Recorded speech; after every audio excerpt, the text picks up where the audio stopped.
Magandang araw po sa inyong lahat mga kapatid. Simulan na po natin. Sa ngalan ng Ama, ng Anak at ng Espiritu Santo. Amen. Unang pagbasa. Pagbasa mula sa aklat ng Exodo. Noong mga araw na iyon, mula sa Rephidim, nagpatuloy ang mga anak ni Israel sa ilang ng Sinai at nagkampo sa tapat ng bundok. Si Moises naman ay umakyat ng bundok upang makipag-usap sa Diyos. Sinabi sa kanya ng Panginoon, "Ito ang sabihin mo sa buong angkan ni Jacob, sa buong Israel. Nakita ninyo ang ginawa ko sa mga Ehipsyo at tulad ng pangangalaga ng isang agila sa kanyang mga inakay. Kayo'y aking kinupkop. Kung susundin ninyo ako at hindi kayo sisira sa pakikipagtipan ko sa inyo, kayo ang magiging bayan kong hinirang. Ang buong daigdig ay akin, ngunit kayo'y aking itatangi. Kayo'y gagawin kong bayan ng mga saserdote na maglilingkod sa akin, nakatalaga sa akin." Ang salita ng Diyos. Salamat sa Diyos.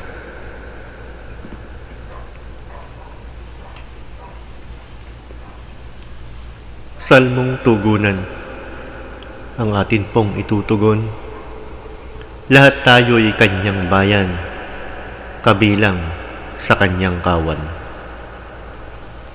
Umawit sa kagalakan ang lahat ng mga bansa.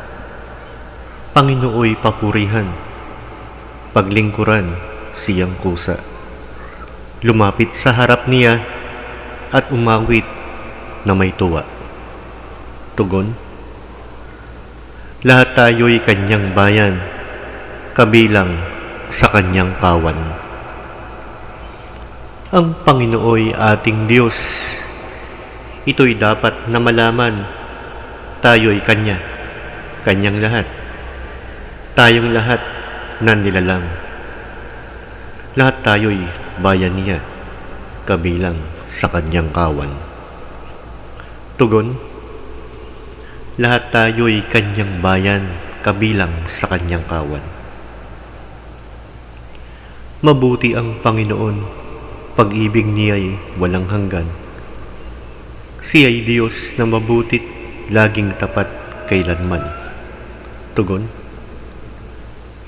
Lahat tayo'y kanyang bayan, kabilang sa kanyang kawan. Ikalawang pagbasa. Pagbasa mula sa sulat ni Apostol San Pablo sa mga taga-Roma. Mga kapatid, noong tayo'y mahihina pa, namatay si Kristo sa takdang panahon para sa mga makasalanan. Mahirap mangyaring ialay ni numan ang kanyang buhay alang-alang sa isang taong matuwid. Bagamat maaaring may mga has na gumawa nito alang-alang sa isang mabuting tao.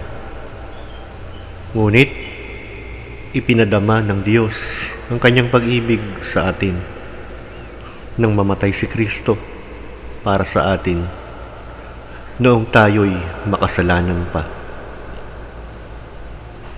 At ngayong napawalang sala na tayo sa pamamagitan ng kanyang dugo, lalo nang tiyak na maliligtas tayo sa poot ng Diyos sa pamamagitan niya. Dati, tayo'y mga kaaway ng Diyos, ngunit ngayon, tinatanggap na niya tayong mga kaibigan, alang-alang sa pagkamatay ng kanyang anak. Kaya't tiyak ang pagkaligtas natin sa pamamagitan ng pagiging buhay ni Kristo.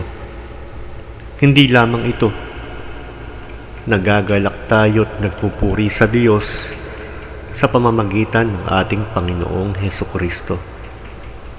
Sapagkat dahil sa Kanya ay tinanggap tayo ng Diyos ng mga kaibigan niya. Ang salita ng Diyos. Salamat sa Diyos. Alleluia! Alleluia! Alleluia! Ang Diyos ay maghahari na, talikdan ang tanang sala. Manalig sa balita niya. Alleluia! Alleluia! Ang mabuting balita ng Panginoon ayon kay San Mateo. Papuri sa iyo, O Panginoon.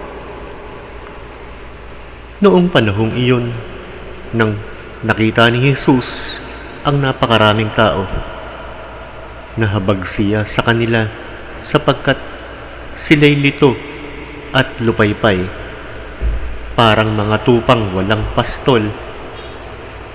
Kaya't sinabi niya sa kanyang mga alagad, sagana ang anihin, ngunit kaunti ang mag-aani.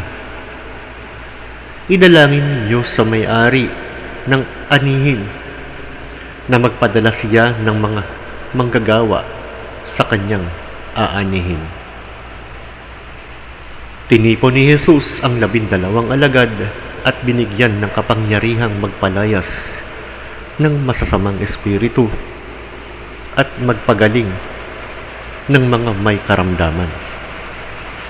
Ito ang pangalan ng 12 apostol: si Simon na tinatawag na Pedro, at si Andres na kanyang kapatid, sina Santiago at Juan na mga anak ni Zebedeo, sina Felipe at Bartolome, si Tomas at si Mateo na publikano, si Santiago na anak ni Alfeo at si Tadeo, si Simong Makabayan at si Judas Iscariote, ang nagkanulo kay Jesus. Ang 12 ito'y sinugo ni Jesus at kanyang pinagbilinan. Huwag kayong pupunta sa lugar ng mga Hentil o sa alinmang bayan ng mga Samaritano. Sa halip ay hanapin ninyo ang mga nawawalang tupa ng sambahayan ng Israel. Humayo kayo at ipangaral ninyo na malapit ng maghari ang Diyos. Pagalingin ninyo ang mga may sakit at buhayin ang mga patay. Pagalingin ninyo ang mga ketongin at palayasin ang mga demonyo. Yamang tumanggap kayo ng walang bayad, magbigay naman kayo ng walang bayad. Ang mabuting balita ng Panginoon. Pinupuri ka namin, Panginoong Hesukristo. Sa ngalan ng Ama, ng Anak at ng Espiritu Santo. Amen. Ama namin, sumasalangit ka, sambahin ang ngalan mo. Mapasa amin ang kaharian mo. Sundin ang loob mo dito sa lupa para ng sa langit. Bigyan mo po kami ngayon ng aming kakanin sa araw-araw at patawarin mo kami sa aming mga sala para ng pagpapatawad namin sa nagkakasala sa amin. At huwag mo kaming ipahintulot sa tukso at iadya mo kami sa lahat ng masama. Amen. Sa ngalan ng Ama, ng Anak at ng Espiritu Santo. Amen.